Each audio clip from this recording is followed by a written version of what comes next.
Alrighty, good morning.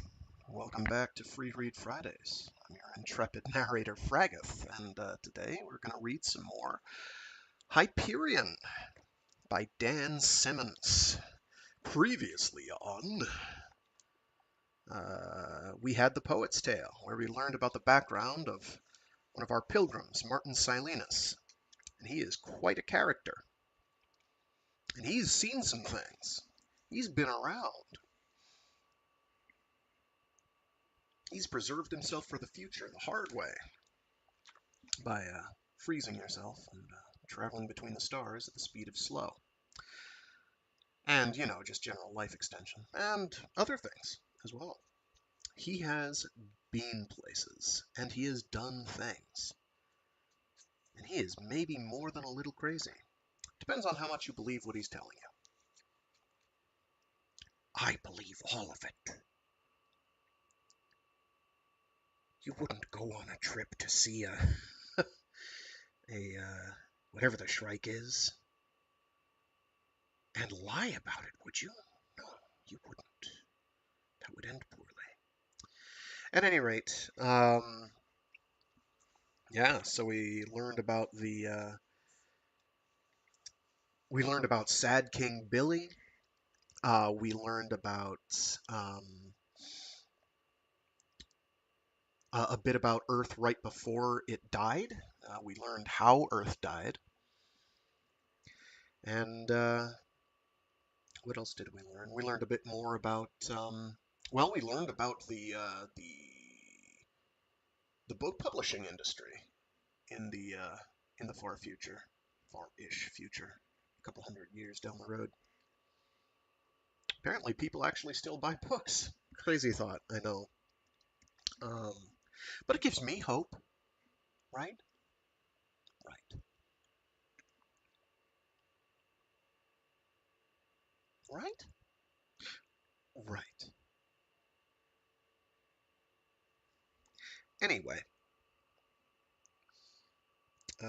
so yeah, they're still traveling upriver, and they're about to get to the next major leg of their journey.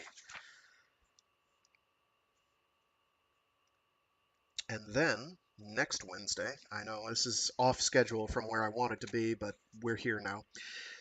Next Wednesday will be the next character tale. This is going to be a very short one. This is going to be an hour tops. I don't think it'll be much more than that. It's only 12 pages ish. So pretty short. But this helps me get things spaced out because this next tale is quite beefy. It's quite hefty as it is. So it is just as well. Like as it is, it's like the longest one we'll have read in here. So it's going to be hefty, hefty.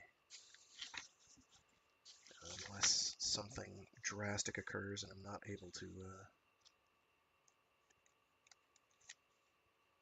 do it next Wednesday, in which case it'll be Friday. Hopefully that is not the case. Oh, okay, here we go.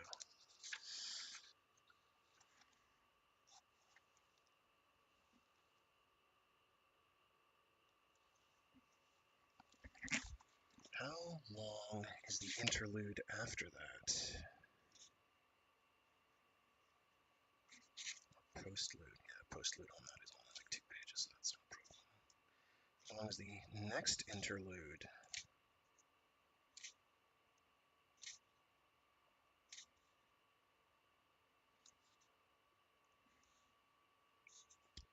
Not very long.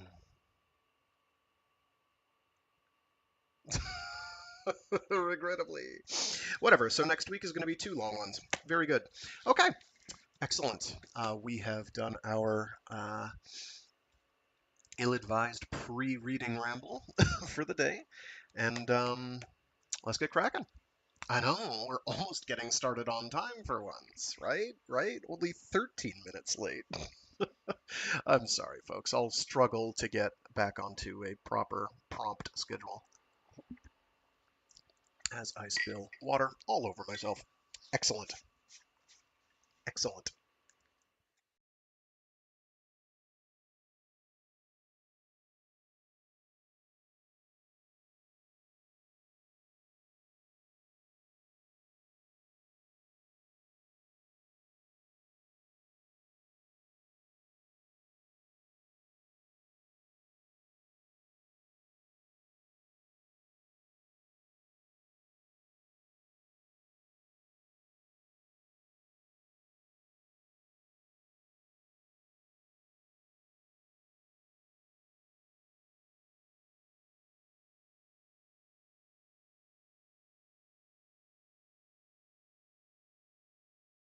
Chapter 4.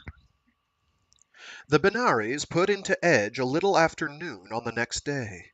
One of the mantas had died in harness only 20 kilometers downriver from their destination, and A. Betic had to cut it loose. The other had lasted until they tied up to the bleached pier, and then it rolled over in total exhaustion, bubbles rising from its twin air holes. Betic ordered this manta cut loose as well, explaining that it had a slim chance of surviving if it drifted along in the more rapid current. The pilgrims had been awake and watching the scenery roll by since before sunrise. They spoke little, and none had found anything to say to Martin Silenus. The poet did not appear to mind. He drank wine with his breakfast and sang bawdy songs as the sun rose. The river had widened during the night, and by morning it was a 2-kilometer wide highway of blue-gray cutting through the low green hills south of the sea of grass. There were no trees this close to the sea, and the browns and golds and heather tones of the main shrubs had gradually brightened to the bold greens of the 2-meter-tall northern grasses. All morning the hills had been pressed lower, until now they were compressed into low bands of grassy bluffs on either side of the river. An almost invisible darkening hung above the horizon to the north and east, and those pilgrims who had lived on ocean worlds and knew it as a promise of the approaching sea had to remind themselves that the only sea now near was comprised of several billion acres of grass. Edge never had been a large outpost, and now it was totally deserted. The score of buildings lining the rutted lane from the dock had the vacant gaze of all abandoned structures, and there were signs on the riverfront that the population had fled weeks earlier. The Pilgrim's Rest, a 3-century-old inn just below the crest of the hill, had been burned. A. Betic accompanied them to the summit of the low bluff. "What will you do now?" Colonel Cassad asked the android.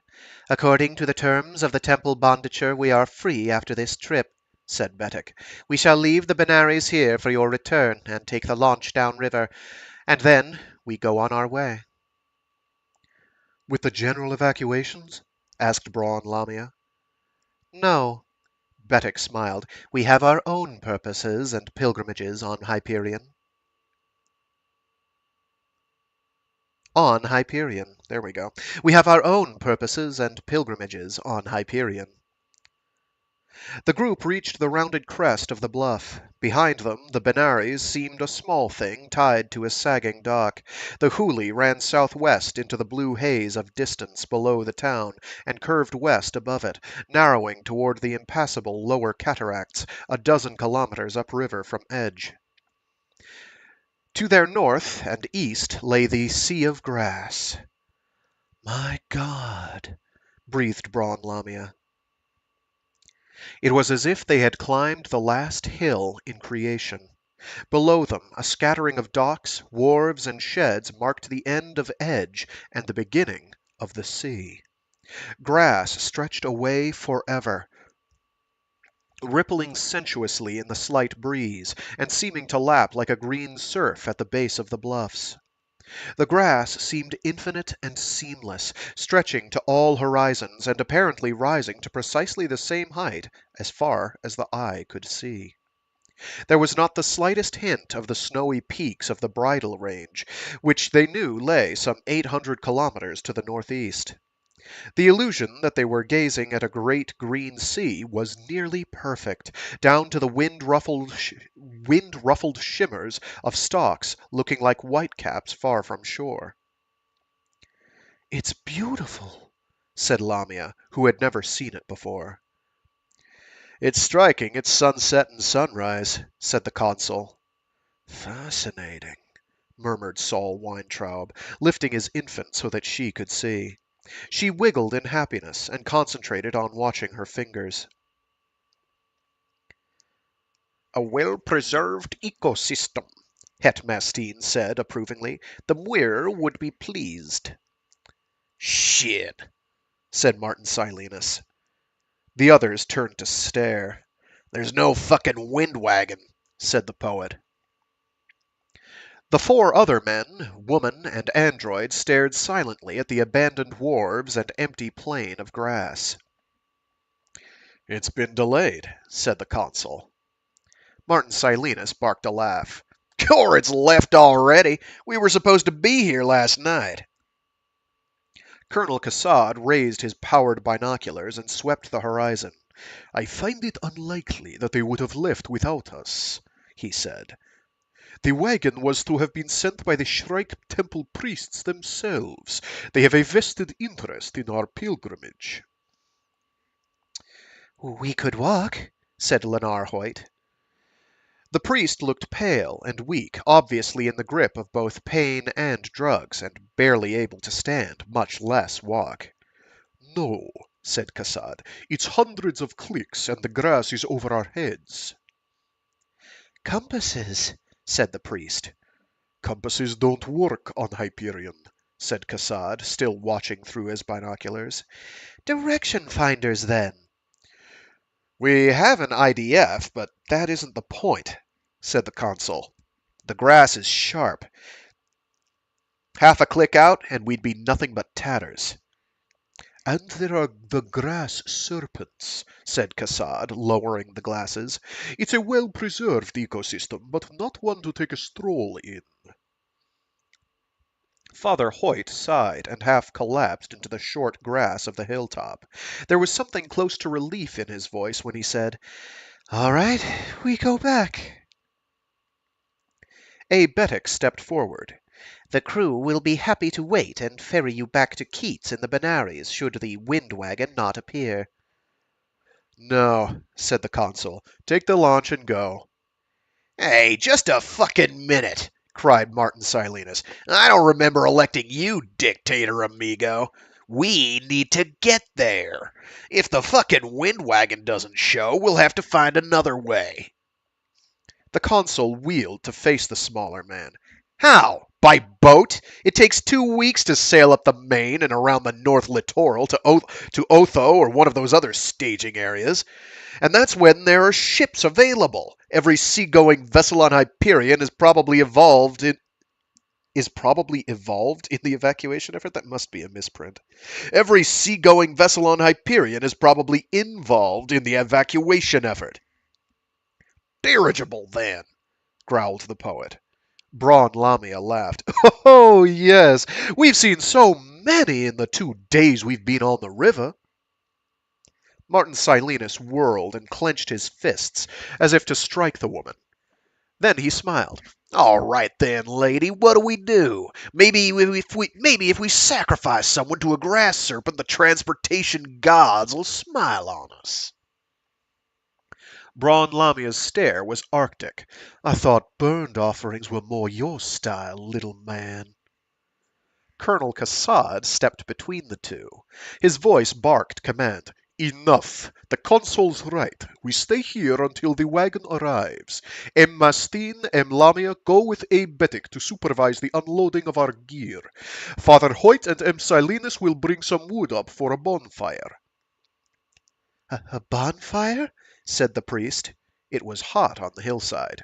"After dark," said Cassad. "We want the wind wagon to know we're here. Now let's move."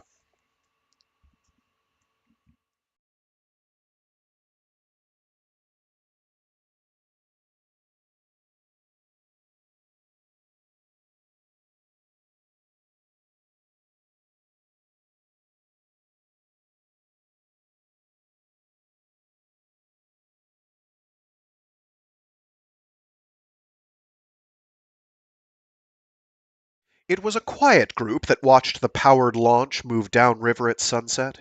Even from 2 kilometers away, the consul could see the blue skins of the crew. The Benares looked old and abandoned at its wharf, already a part of the deserted city. When the launch was lost in the distance, the group turned to watch the sea of grass. Long shadows from the river bluffs crept out across what the consul already found himself thinking of as the surf and shallows. Farther out, the sea seemed to shift in color, the grass mellowing to an aquamarine shimmer before darkening to a hint of verdurous depths. I had that right. Damn it! And then I second-guessed myself. Farther out, the sea seemed to seashore the shift in cellular shibbity boop boop boop skiddly doo dop bop. Sorry. Where were we?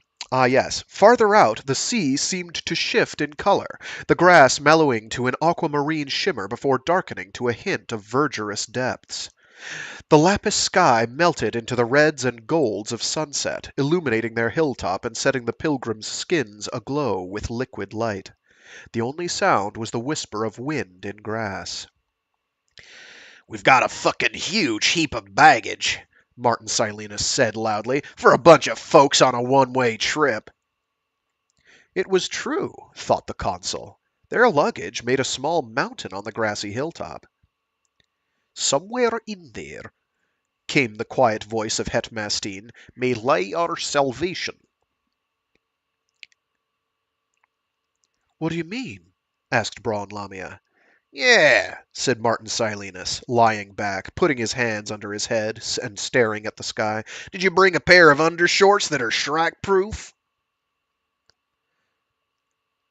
The Templar shook his head slowly. The sudden twilight cast his face in shadow under the cowl of the robe. "Let us not trivialize our dissemble," he said. "It is time to admit that each of us has brought on this pilgrimage something which he or she hopes will alter the inevitable outcome when the moment arrives that we must face the Lord of Pain." The poet laughed. "I didn't even bring my lucky fucking rabbit's foot." The Templar's hood moved slightly. "But your manuscript, perhaps?" The poet said nothing. Het Mastine moved his invisible gaze to the tall man on his left. "And you, Colonel, there are several trunks which bear your name. Weapons, perhaps?" Cassad raised his head, but did not speak. "Of course," said Het Mastine, "it would be foolish to go hunting without a weapon." "What about me?" asked Braun Lamia, folding her arms. "Do you know what secret weapon I've smuggled along?" The Templar's oddly accented voice was calm. "We have not yet heard your tale, Lamia. It would be premature to speculate." "What about the consul?" asked Lamia. "Oh, yes, it is obvious what weapon our diplomatic friend has in store." The consul turned from his contemplation of the sunset. "I brought only some clothes and 2 books to read," he said truthfully. "Ah," sighed the Templar, "but what a beautiful spacecraft you left behind." Martin Silenus jumped to his feet. "The fucking ship!" he cried. "You can call it, can't you? Well, god damn it, get your dog whistle out. I'm tired of waiting here. Tired of sitting here, sorry. Get your dog whistle out. I'm tired of sitting here." The consul pulled a strand of grass and stripped it. After a minute he said, "Even if I could call it, and you heard Abetic say that the comsats and repeater stations were down, even if I could call it, we couldn't land north of the bridle range. If that meant instant disaster even before the Shrike began ranging south of the mountains." "Yeah," said Silenus, waving his arms in agitation, "but we could get across the fucking lawn. Call the ship." "Wait until morning," said the consul. "If the wind wagon's not here, we will discuss alternatives." "Fuck that," began the poet, but Cassad stepped forward with his back to him, effectively removing Silenus from the circle. Emma Steen, said the colonel, what is your secret? There was enough light from the dying sky to show a slight smile on the Templar's thin lips. He gestured toward the mound of baggage. As you see, my trunk is the heaviest and most mysterious of all. It's a Mobius cube, said Father Hoyt. I've seen ancient artifacts transported that way. Or fusion bombs, said Cassad. Het Mastine shook his head. Nothing so crude, he said. Are you going to tell us? Demanded Lamia. When it is my turn to speak, said the Templar. Are you next? Asked the consul. We can listen while we wait. Saul Weintraub cleared his throat. I have number 4, he said, showing the slip of paper, but I would be more than pleased to trade with the true voice of the tree. Weintraub lifted Rachel from his left shoulder to his right, patting her gently on the back. Het Mastine shook his head. No, there is time. I meant only to point out that in hopelessness there is always hope. We have learned much from the story so far, yet each of us has some seed of promise buried even deeper than we have admitted. I don't see, began Father Hoyt, but was interrupted by Martin Silenus's sudden shout. It's the wagon! The fucking wind wagon! Here at last!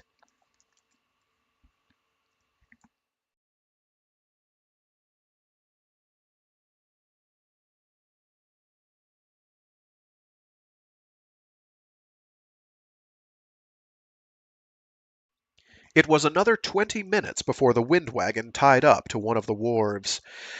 The craft came out of the north, its sails white squares against a dark plain draining of color. The last light had faded by the time the large ship had tacked close to the low bluff, folded its main sails, and rolled to a stop. The consul was impressed.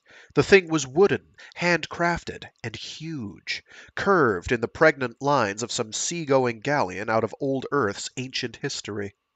The single gigantic wheel, set in the center of the curving hull, normally would have been invisible in the 2-meter-tall grass, but the consul caught a glimpse of the underside as he carried luggage onto the wharf. From the ground it would be 6 or 7 meters to the railing, and more than 5 times that height to the tip of the mainmast.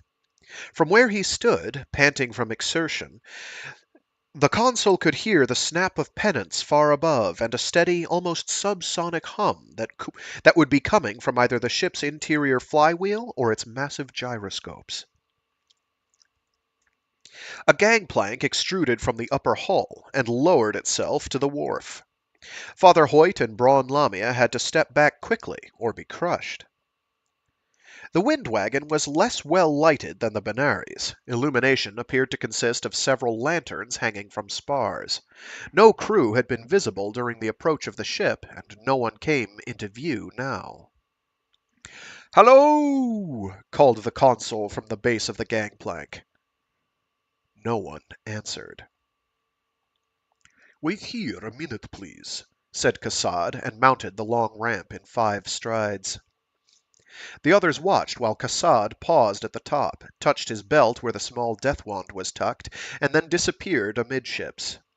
Several minutes later, a light flared through broad windows at the stern, causing trapezoids of yellow on the grass below. "Come up!" called Cassad from the head of the ramp. "It's empty." The group struggled with their luggage, making several trips.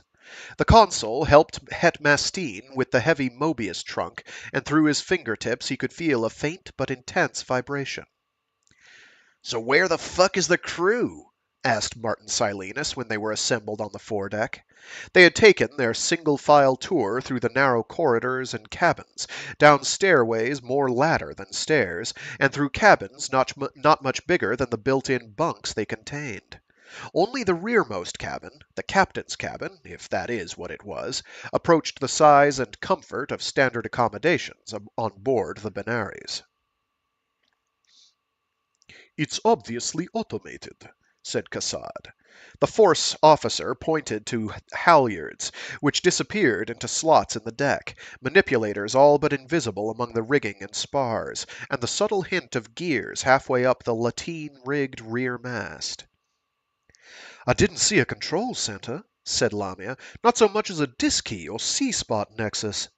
She slipped her comlog from a breast pocket and tried to interface on standard data, comm, and biomed frequencies. There was no response from the ship. "The ships used to be crewed," said the consul. "Temple initiates used to accompany the pilgrims to the mountains." "Well, they're not here now," said Hoyt, "but I guess we can assume that someone is still alive at the tram station or Keep Kronos. They sent the wagon for us." "Or everyone's dead and the wind wagon is running on an automatic schedule," said Lamia. She looked over her shoulder as rigging and canvas creaked in a sudden gust of wind. "Damn, it's weird to be cut off from everybody and everything like this.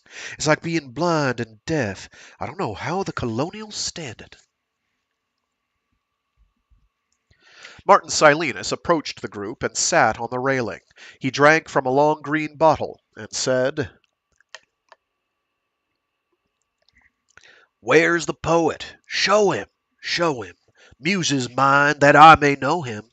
'Tis the man who with a man is an equal, be he king, or poorest of the beggar class, or any other wondrous thing.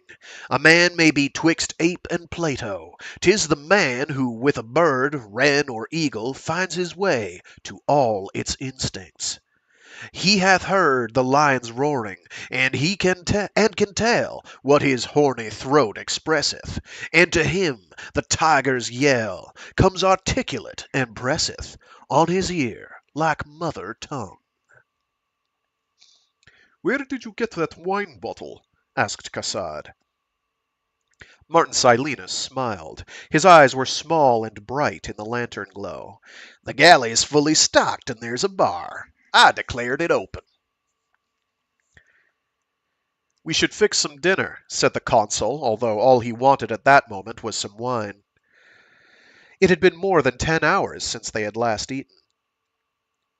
There came a clank and whir, and all 6 of them moved to the starboard rail.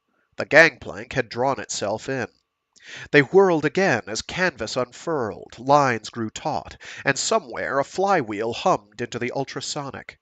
Sails filled, the deck tilted slightly, and the wind wagon moved away from the wharf and into the darkness. The only sounds were the flap and creak of the ship, the distant rumble of the wheel, and the rasp of grass on the hull bottom. The 6 of them watched as the shadow of the bluff fell behind, the unlighted beacon pyre receding as a faint gleam of starlight on pale wood.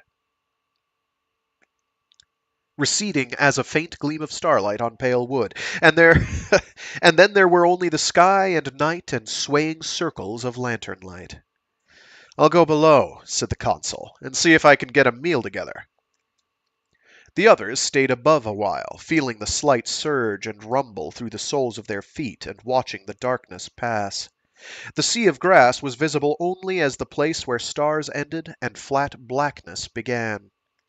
Cassad used a hand beam to illuminate glimpses of canvas and rigging, lines being pulled tight by invisible hands, and then he checked all the corners and shadowed places from stern to bow.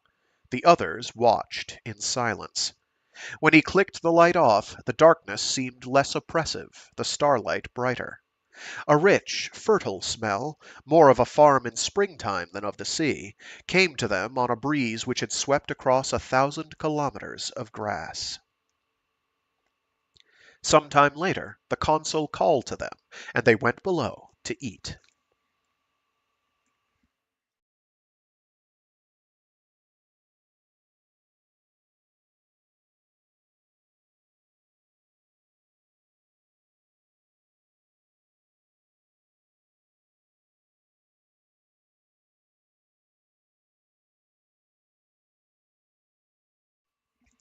The galley was cramped, and there was no mess table, so they used the large cabin in the stern as their common room, pushing 3 of the trunks together as a makeshift table.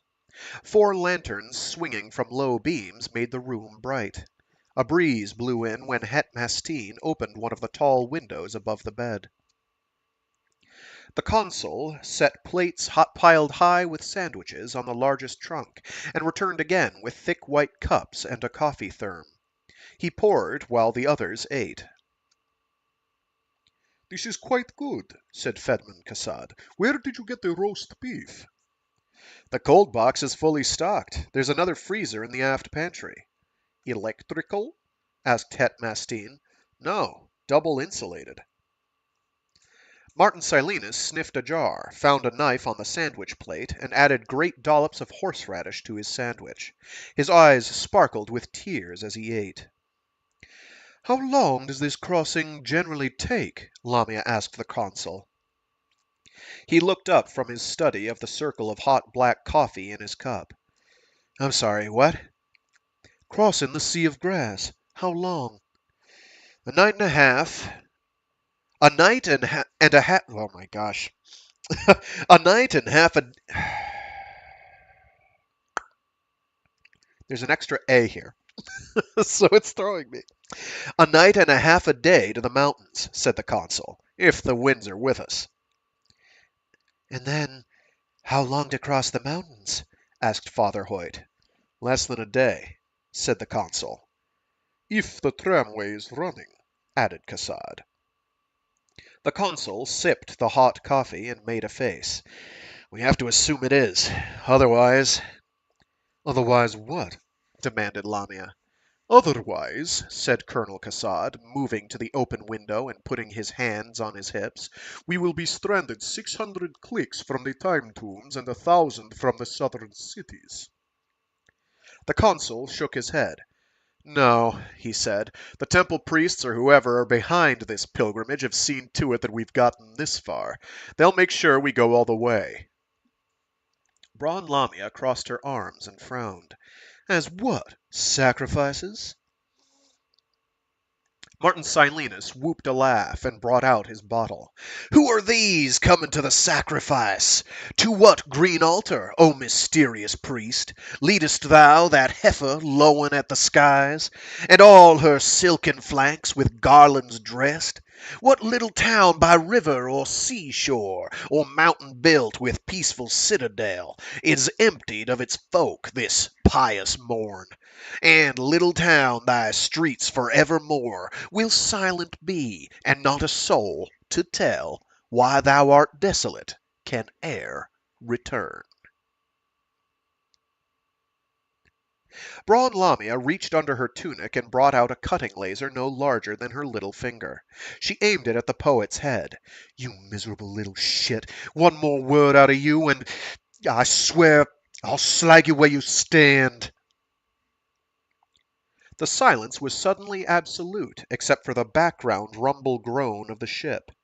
The consul moved toward Martin Silenus. Colonel Kassad took 2 steps behind Lamia. The poet took a long drink and smiled at the dark-haired woman. His lips were moist. "Oh, build your ship of death," he whispered. "Oh, build it." Lamia's fingers were white on the pencil laser.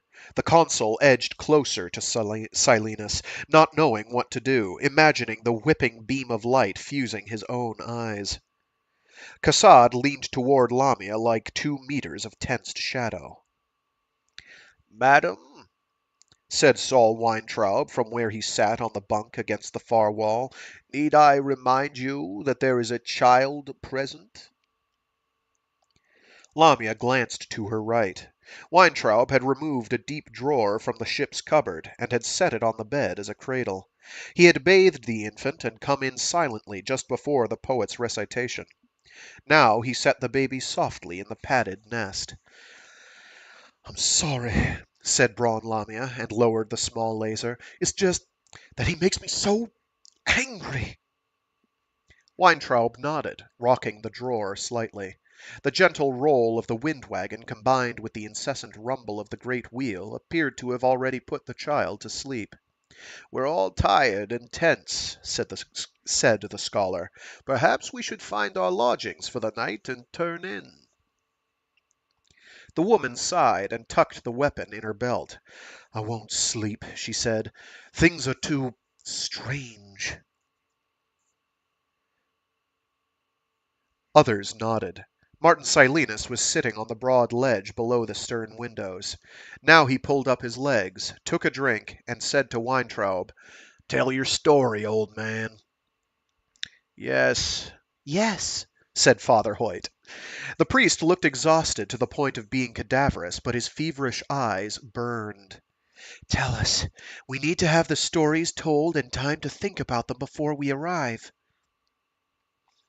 Weintraub passed a hand across his bald scalp. It's a dull tale, he said. I've never been to Hyperion before. There are no confrontations with monsters, no acts of heroism. It is a tale by a man whose idea of epic adventure is speaking to a class without his notes. All the better, said Martin Silenus. We need a soporific. Saul Weintraub sighed, adjusted his glasses, and nodded. There were a few streaks of dark in his beard, but most of it had gone gray. He turned the lantern low over the baby's bed and moved to a chair in the center of the room. The consul turned down the other lamps and poured more coffee for those who wanted it. Saul Weintraub's voice was slow, careful in phrase and precise in wording, and before long the gentle cadence of his story blended with the soft rumble and slow pitchings of the wind wagon's progress north. And that, rather earlier than I expected, even earlier than I expected, is where we will call it for the day. The next one is an emotional roller coaster. It is pitched absolutely flawlessly. It's probably one of my favorites. They're all kind of my favorite, but that one is oof. This one's great. After that, we get a cyberpunk thriller. Uh, among other things. And yeah, things are going to be. It's never not exciting. At least for me, it's never not exciting.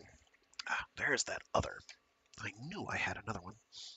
Give me a sec here to just plan ahead a bit with an extra bookmark. Don't worry, dramatic events are going to happen in the interludes as well. Very soon, in fact, I think. How long is that interlude? Not very. Might be able to do that one. How long is that tail?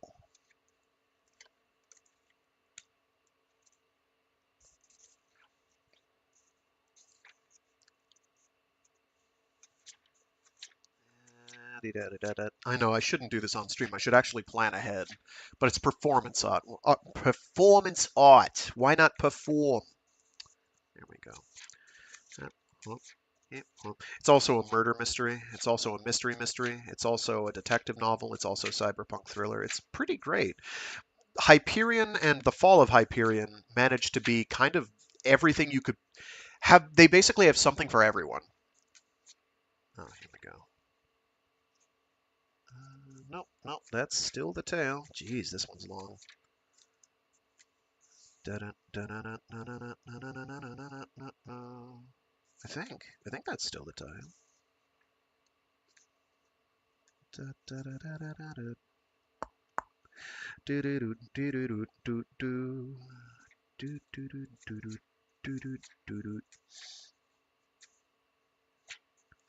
That one is actually, it's still part of it. This one's long. This one I might actually have to break up because it is ridiculously long. This one is how many pages? Oh, geez, it's like a quarter of the friggin' book is what it is. Oh, wow.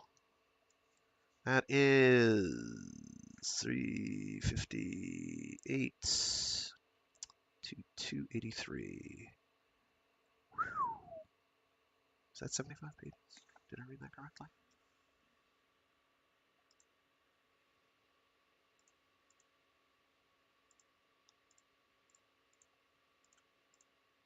105 pages. I know how to read. I know basic math. Wait, did I do that right? That sounds right. No, I don't know numbers. No, I do know numbers. No, I don't know how to type. Sorry. 358, not minus 283. There we go. That's better. 75 pages. I was right the first time. My gut was right. Okay, so yeah, that one, 75 pages in a whack is going to be hard. I don't know if there's a good break-off point in the middle of that. We'll see. Will that be, what will that be? That'll be a Friday, I think. Okay, Wednesday for the Scholar's Tale. No, that's going to be another Wednesday. Sugar. Wednesday, Scholar's Tale. Friday, Interlude, which is short, basically like this week. And then another Wednesday, Scholar's Tale. Or different tale. Which is, Jesus, 75 pages long. How long is the interlude then? Yes, plan these out, Frag. Plan these out. The interlude on that is inconsequential, and I think it's another really long one. Oh, yeah, and it's got, like... Yeah, okay. Actually, that one's not so bad. That one's rather more manageable. Yeah. And then there's an epilogue, which is 2 pages long. And then we move on to the next book. So, yeah, we're banging it out. Doing 2 of these a week was definitely the way to go. I may bring them back to 1 a week for the second book in the duology. I'm considering it 1 book as far as I'm concerned. Where are you? What page is that?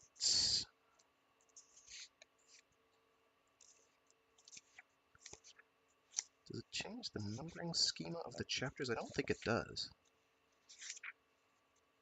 Right? Or does it? No, it does. It starts the numbers over again.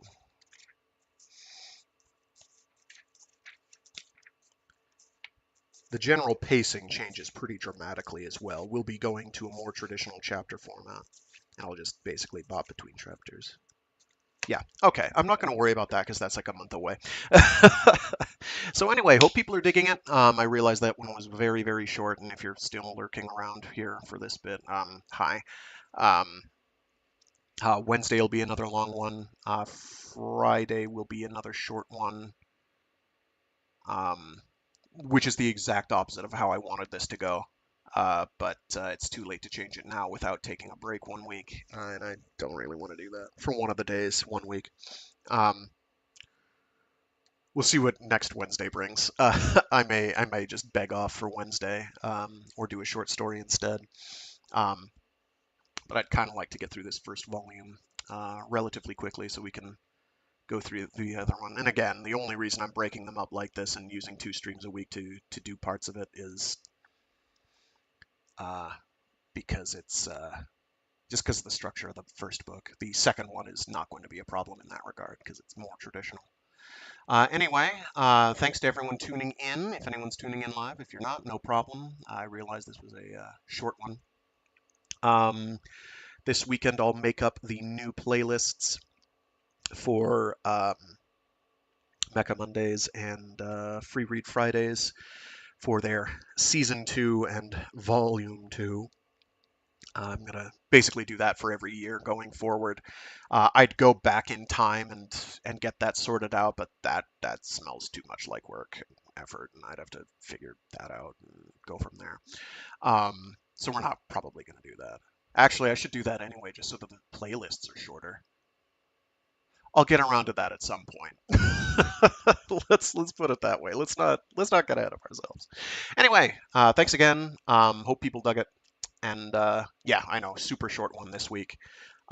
Next week will be, well, next Friday will be another short one, and this Wednesday will be a longer one, unless I decide to flip it on its head and just skip Wednesday.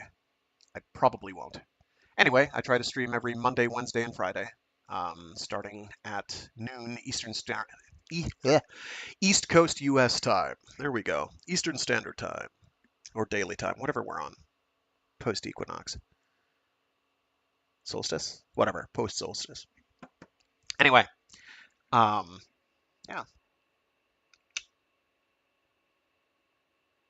Hope people had fun. Otherwise, these are all uploaded on the YouTubes because they make it easy. And yeah, check them out, I guess. Until next time, stay safe, stay sane, and be decent to each other. Alrighty, see you all later. I tried to say next time and later at the same time, and that did not work. See you all later. Thanks again.